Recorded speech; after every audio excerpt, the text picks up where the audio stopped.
Today's Bible reading is Psalms 1, 2, 3, and Acts chapter 16, verses 1 through 15. Psalms 1. Blessed is the man that walketh not in the counsel of the ungodly, nor standeth in the way of sinners, nor sitteth in the seat of the scornful. But his delight is in the law of the Lord, and in his law doth he meditate day and night. And he shall be like a tree planted by the rivers of water, that bringeth forth his fruit in his season.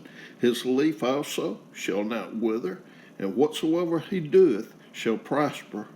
The ungodly are not so, but are like the chaff which the wind driveth away. Therefore the ungodly shall not stand in the judgment, nor sinners in the congregation of the righteous.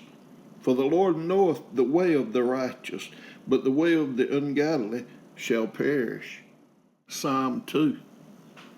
Why do the heathen rage, and the people imagine a vain thing? The kings of the earth set themselves, and rulers take counsel together against the Lord and against his anointed, saying, Let us break their bands asunder, and cast away their cords from us. He that sitteth in the heavens shall laugh, the Lord shall have them in derision. Then shall he speak unto them in his wrath, and vex them in his sore displeasure. Yet have I set my king upon my holy hill of Zion.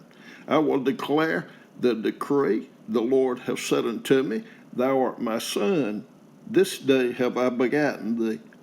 Ask of me, and I shall give thee the heathen for thine inheritance, and the uttermost parts of the earth for thy possession. Thou shalt break them with a rod of iron, thou shalt dash them in pieces like a potter's vessel.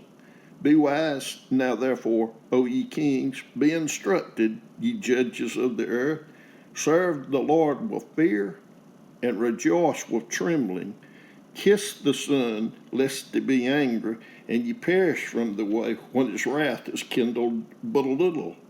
Blessed are all they that put their trust in him. Psalm 3. Lord, how are they increased that trouble me? Many are they that rise up against me. Many there be which say of my soul, There is no help for him in God. Selah.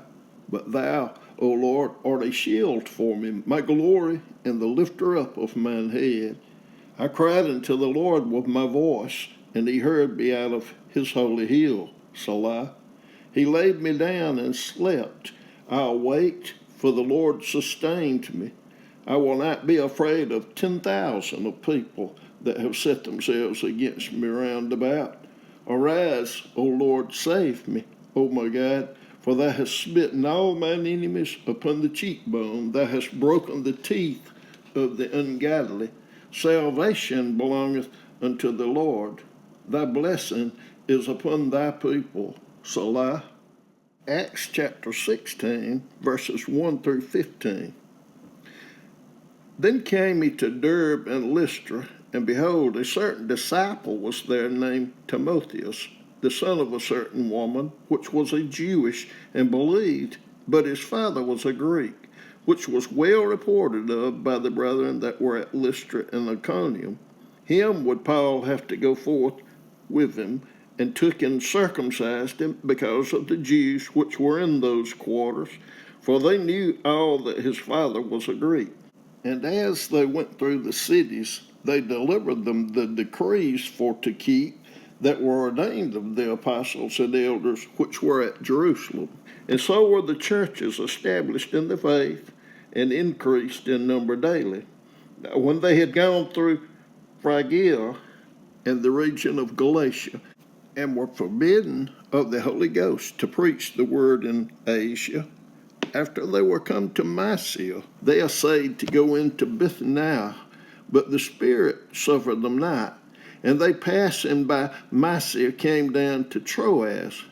And a vision appeared to Paul in the night. There stood a man of Macedonia and prayed him, saying, Come over into Macedonia and help us. And after he had seen the vision, immediately we endeavored to go into Macedonia, assuredly gathering that the Lord had called us for to preach the gospel unto them. Therefore, loosing from Troas, we came with a straight course to Samothracia, and the next day to Neapolis, and from thence to Philippi, which is the chief city of that part of Macedonia, and a colony. And we're in that city abiding certain days. And on the Sabbath we went out of the city by a riverside, where prayer was wont to be made, and we sat down and spake unto the women which resorted thither. And a certain woman named Lydia, a seller of purple of the city of Thyatira, which worshipped God, heard us, whose heart the Lord opened, that she attended unto the things which were spoken of Paul.